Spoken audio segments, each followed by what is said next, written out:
This isn't just a conspiracy theory, it's a documented case of psychological warfare waged by a government against one of its own citizens, with a devastating human cost.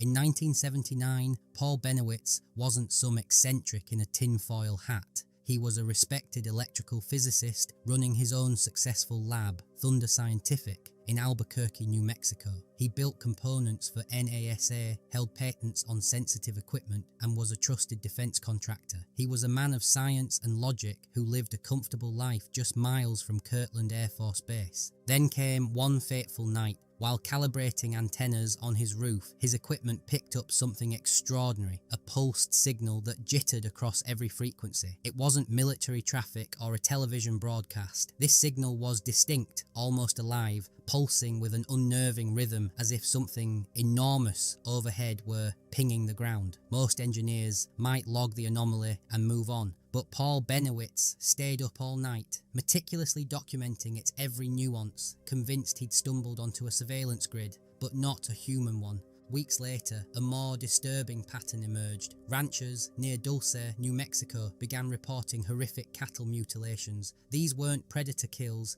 they involved surgical precision, with bloodless incisions and organs removed with impossible neatness. The local sheriff was baffled, but Benowitz saw a sinister connection to the strange signals he was tracking. His curiosity now a civic duty, Paul drove into the wilderness. Over Archuleta Mesa, he filmed glowing orbs dancing in the night sky. Back in his lab, he matched their strobe rate to the very pulses thumping through his oscilloscope. It was the same cadence. To Paul, this was a chain of evidence pointing to an intelligent, non-human technology. Convinced he'd uncovered a profound threat, Benowitz typed a detailed technical memo and walked it into Kirtland Air Force Base. He asked the commander, "Do you need help defending New Mexico, or do I?"